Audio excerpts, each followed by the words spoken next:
Olá pessoal, professor Paulo Nascimento, mais uma vez com vocês aqui na Ser Psicólogo, para darmos continuidade ao nosso curso de introdução à psicologia das emergências e desastres.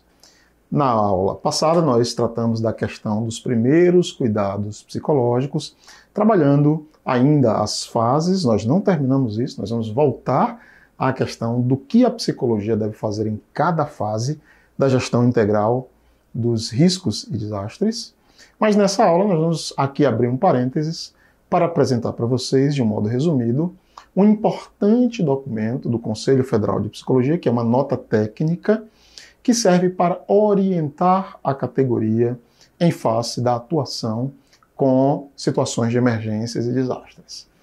Nós sabemos, todo mundo passa por essa disciplina na faculdade, Psicologia, Ciência e Profissão.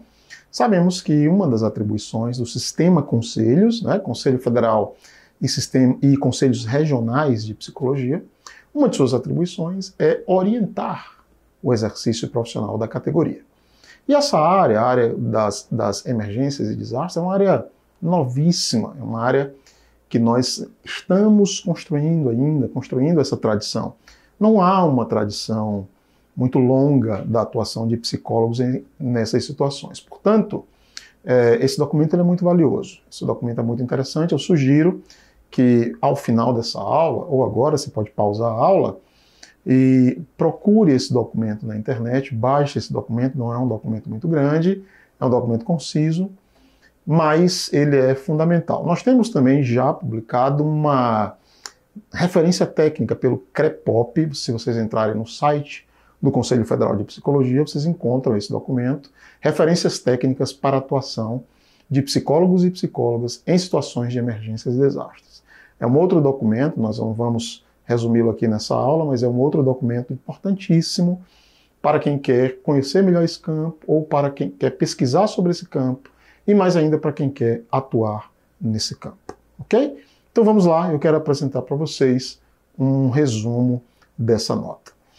Uma das coisas muito importantes que nós vamos encontrar muito presente nessa nota técnica é a remetência. Então essa nota técnica ela vai nos remeter ao Código de Ética da Psicologia. Vocês devem se lembrar. Nós temos um Código de Ética dos psicólogos e psicólogas no Brasil, vigente desde 2005, do ano de 2005. Já, inclusive, penso que ele já merece algumas atualizações, mas enquanto isso não acontece, ele é o nosso Código de Ética vigente. E a nota técnica, ela o tempo inteiro, ela começa e o tempo inteiro ela vai nos remeter para algumas questões que estão colocadas lá no Código de Ética. Então, no artigo 2, por exemplo, o Código de Ética da Psicologia coloca como um dos deveres fundamentais a prestação de serviços em situações de emergência. De serviços psicológicos, olha que interessante. É dever dos psicólogos prestar serviços em situações de emergências e desastres. E mais do que isso, eu coloquei apenas aí uma parte do artigo. No artigo, lá no Código de Ética, ele vai desdobrar-se, nos informando que nós não podemos, inclusive, nos aproveitarmos dessas situações para ganhar dinheiro em cima do sofrimento das pessoas. É um dever cívico, prestar serviços às populações, às pessoas, aos grupos que passam por situações de desastres, de emergências, de calamidades. Então, a nota ela é aberta, nos lembrando esse ponto que está no Código de Ética. Algumas considerações gerais, então essa nota ela se aplica aos profissionais contratados pelo poder público e também para os psicólogos que querem trabalhar com voluntariado, Então, independente se esse profissional vai estar atuando pelo poder público ou voluntariado, ele precisa observar, o que preconiza essa nota. A necessidade do registro no CRP, isso é uma questão geral, isso vale para toda e qualquer forma de atuação em psicologia, e a observância dos critérios éticos da atuação, como eu coloquei, o que está proposto lá no Código de Ética da Psicologia. Uma questão muito importante, preconizada pela nota, é que psicólogos e psicólogas conheçam a legislação vigente no Brasil sobre emergências e desastres, coisa que nós trabalhamos, pelo menos em parte, numa das aulas anteriores aqui do nosso curso. Eu estou aqui citando, a nota cita, a Lei Nós tivemos uma aula inteira, você pode voltar a assistir essa aula, sobre a Lei 12.608 de 2012, né? É a lei que institui a Política Nacional de Proteção e Defesa Civil no Brasil. Mas há outras leis também, além dessas, que são importantes de serem conhecidas. A 12.983 de 2014, ela vai falar sobre a destinação de recursos públicos para essas questões, e as duas leis que organizam a saúde pública, organizam o SUS, a 8.080 e a 8.142, ambas de 1990. Bom, eu acrescentaria, aí não está na nota, mas eu acrescentaria mais duas leis que são importantes. Primeiro, a LDB, a Lei de Diretrizes e Bases da Educação Nacional, de 1996, e sugeriria também que vocês pesquisassem pelo menos um resumo da Lei Orgânica da Assistência Social. Essa lei é uma lei de 1993. Eu não sei de qual o número dessas leis, mas são sugestões importantes também, porque essas três políticas, saúde, educação e assistência social, elas atuam de modo integrado em situações de emergências e desastres, então é muito importante que a gente entenda pelo menos os princípios gerais que configuram, né, que estão propostos por esses marcos legais, por essa legislação. E, além disso, a instituição da Política Nacional de Proteção e Defesa Civil, o que está contemplado ali dentro da Lei 12.608. Repito, nós tivemos uma aula sobre isso, vocês podem voltar nessa aula e conferir o resumo que eu apresentei dessa lei, que é a lei principal no Brasil, vigente sobre a gestão integral de emergências e desastres. A nota vai falar das redes de serviço, da articulação intersetorial, né, quando ela menciona a gestão integral de riscos e desastres. Então ela vai estimular a atuação em todas as fases, coisa que nós estamos contemplando aqui no nosso curso, na prevenção, na mitigação, na preparação, na resposta e na reconstrução. Nós ainda vamos falar sobre a atuação da psicologia na reconstrução. A nota vai falar da participação integrada com outros setores públicos e privados. Comentamos um pouco disso também, né? Como devem funcionar de modo integrado saúde, educação, assistência social, defesa civil, né? E uma coisa que nós não comentamos ainda nesse curso, e que é trazido por essa nota, que é uma questão que quase não acontece, essa é a verdade, que é a participação de psicólogos e psicólogas na construção dos planos de contingência municipais, assegurando atenção à saúde mental. Aqui, muito rapidamente, planos de contingência, esses são documentos que o poder público municipal precisa construir, dizendo como ele vai atuar em caso da ocorrência de uma situação de emergências e desastres. Essa é uma questão que foi trazida pelo chamado Estatuto das Cidades. E muitas cidades têm o seu plano de contingência construído, geralmente é a Defesa Civil, né?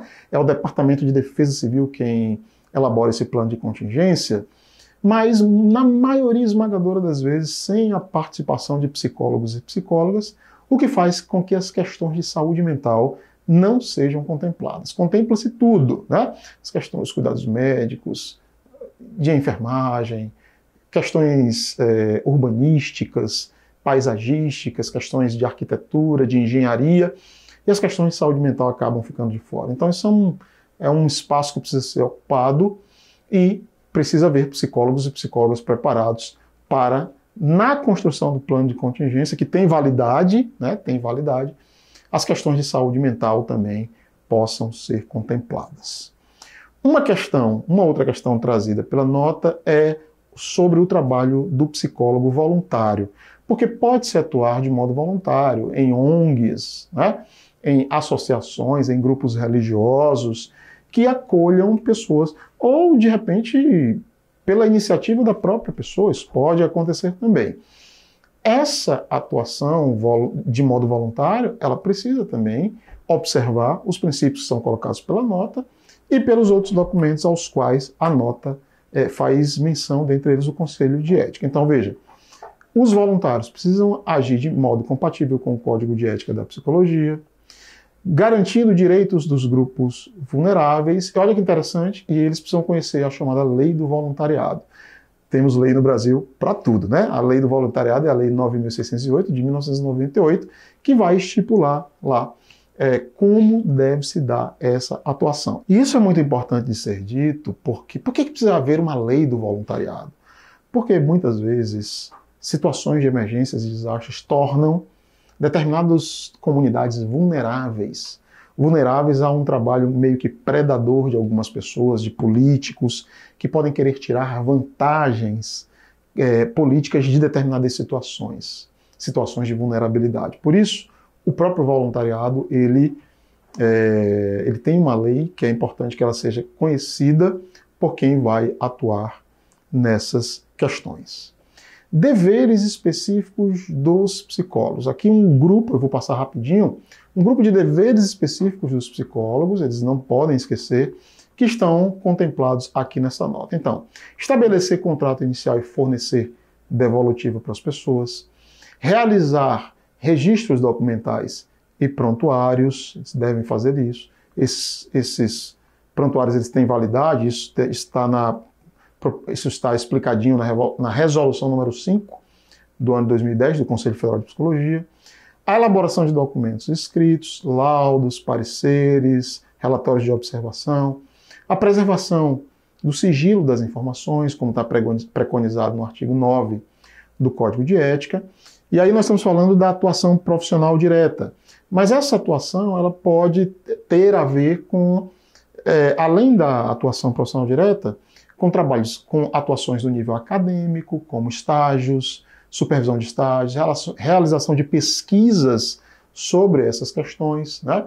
Então, essas outras formas de intervenção, estágios, pesquisas, produção de conhecimento, além do suporte diretamente profissional, elas precisam também observar critérios trazidos, esclarecidos por essa nota. Então, por exemplo, coordenação e supervisão de estágios, né, não pode ser feito de qualquer maneira.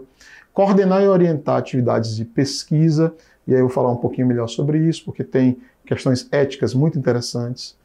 Atender crianças, adolescentes e pessoas vulneráveis, já colocamos isso em outras aulas. Não realizar atendimentos online, né, nessas situações. Ter cautela quando convidados para participar na mídia, dando entrevista, para não expor pessoas, né? Então, enfim, é preciso observar alguns critérios e trabalhar também o cuidado junto a trabalhadores atingidos por situações de emergências e desastres. Eu havia dito a vocês que, além dos cuidados profissionais diretos, outras formas de intervenção podem ser intervenções acadêmicas, como a realização de estágios e de pesquisas, né? Nessas situações, o Código de Ética volta a ser mencionado, porque ele precisa, veja que interessante, então quer dizer que o Código de Ética da psicologia, ele não deve ser aplicado apenas por profissionais formados que têm o CRP. Você é estudante e você vai realizar um estágio numa situação de emergência e desastre, você precisa conhecer o Código de Ética e respeitar o que o Código de Ética traz, né? Então, a nota cita o artigo 17 do Código de Ética, que vem falando sobre essas questões, a Resolução 03 de 2007, a lei do estágio, né? Então, o Brasil tem uma lei do estágio também, tem uma lei do voluntariado, temos uma lei do estágio que vai dividir lá o estágio básico, estágio específico, quais são os direitos, quais são os deveres da pessoa que está realizando estágio. E em relação à pesquisa, é a observação dos parâmetros éticos que precisam perpassar qualquer tipo de pesquisa, especialmente aquelas que envolvem a participação de seres humanos. Vou realizar observações naturalísticas, vou realizar entrevistas, vou realizar surveys, vou realizar rodas de conversa, ou qualquer que seja a metodologia de produção de dados, eu preciso observar os critérios éticos. O Conselho Nacional de Saúde tem uma resolução, né? A resolução 196 de 1996, que dispõe sobre a pesquisa científica sobre seres humanos. Então é preciso conhecer essa legislação para que a gente não extrapole os limites éticos colocados aí por essa nota. E, finalmente, nós temos nessa nota ainda um estímulo ao protagonismo social das pessoas afetadas, né? Isso passa pela não vitimização, a não patologização, exceto em casos muito flagrantes em que haja patologias deflagradas, mas não havendo, as pessoas não devem ser vitimizadas, patologizadas, né? Elas devem ser potencializadas, sua cidadania deve ser potencializada, ressaltar a garantia de direitos das pessoas.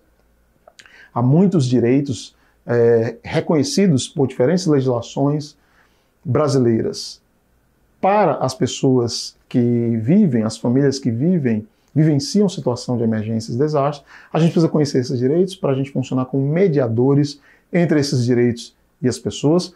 Os nossos colegas assistentes sociais fazem isso muito bem, né? Sua formação é muito centrada nisso, fazer com que esses profissionais sejam mediadores de direitos. Psicólogos e psicólogas devem seguir a mesma tendência, né? Nesse caso, e também a proibição de qualquer natureza de indução ou manipulação das pessoas, que é uma questão que está colocada também no Código de Ética, no artigo 2 do Código de Ética. A gente tem lá que é vedado ao psicólogo se aproveitar de determinadas situações em benefício próprio, seja para ganhar dinheiro, seja para induzir as convicções das pessoas. Por isso que é importante a gente ir ao Código de Ética, lá no artigo 2. Isso está bem explicadinho, tá? Então, essa é uma síntese, esse é um documento bem interessante. Mais uma vez, eu termino essa aula dizendo, vão lá atrás, na internet, baixem esse documento, coloquem nota técnica, CFP, emergências e desastres. Vocês vão acessar esse documento e ele vai ser bastante interessante para a formação, para quem tem interesse em conhecer, pesquisar e atuar nessa área de atuação profissional. Ok? É isso, por enquanto, nós vamos ficando por aqui. Se cuidem, eu aguardo todo mundo na próxima aula.